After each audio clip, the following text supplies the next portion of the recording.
Olá, eu sou o Ricardo Aralius, estrategista do Santander Private Banking, hoje, quinta-feira, 6 de maio. O Comitê de Política Monetária ele decidiu pela elevação da Selic ontem em 0,75 pontos percentuais, levando a taxa agora a 3,5% ao ano, exatamente em linha com as expectativas.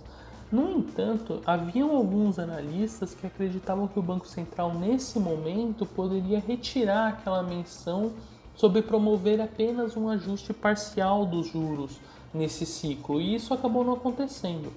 Por outro lado, como ele deixou sinalizado que no encontro de junho os membros do comitê entendem que se faz necessário um outro ajuste de mesma magnitude em relação ao feito na noite de ontem, a leitura geral sobre o comunicado acabou ficando entre neutra e ligeiramente mais rock, ou seja, com viés de maior austeridade em relação à condução da política monetária.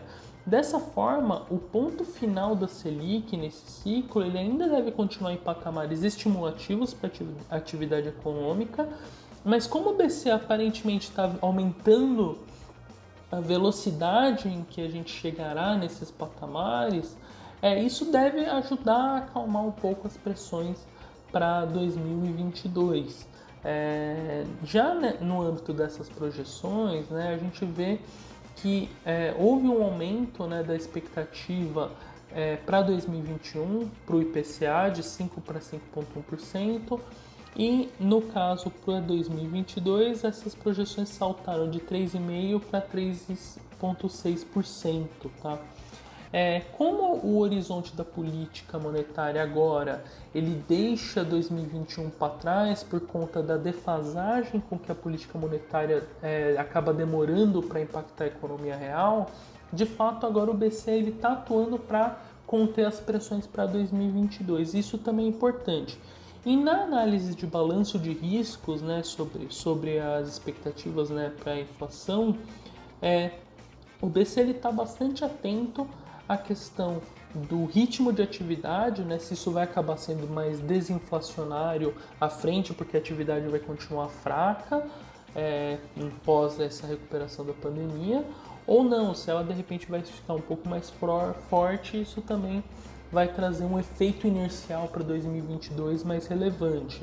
Então, ele está acompanhando isso bastante de perto. Então, ele depende dos próximos indicadores para ter maior ciência em relação a isso.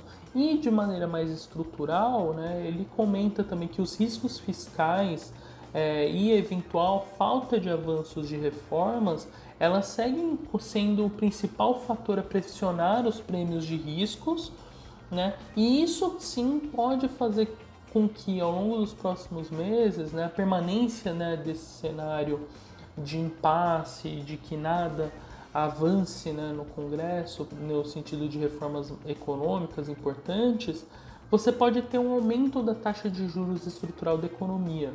E isso tem um efeito sobre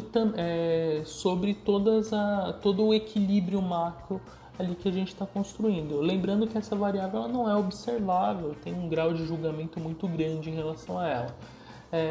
Enfim, apesar de não ter tido uma sinalização mais forte, como o mercado esperava na questão do ajuste parcial, esses aumentos na Selic eles têm uma implicação também importante sobre a nossa taxa de câmbio, porque essa normalização ela ajuda a aumentar o diferencial de juros frente aos países desenvolvidos, que possuem taxas muito próximas de zero nesse momento, e aumenta um pouco a atratividade perante o investidor estrangeiro, então ajuda a reduzir um pouco aquele ímpeto de desvalorização excessiva da nossa moeda.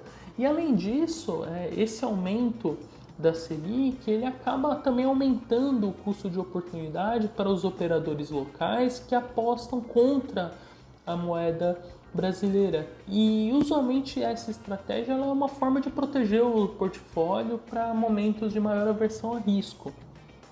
Como essa estratégia ela acaba ficando então um pouco mais cara, por assim dizer, isso faz com que as posições ao longo dos próximos meses e tudo mais, elas fiquem de fato mais táticas e melhor dimensionadas.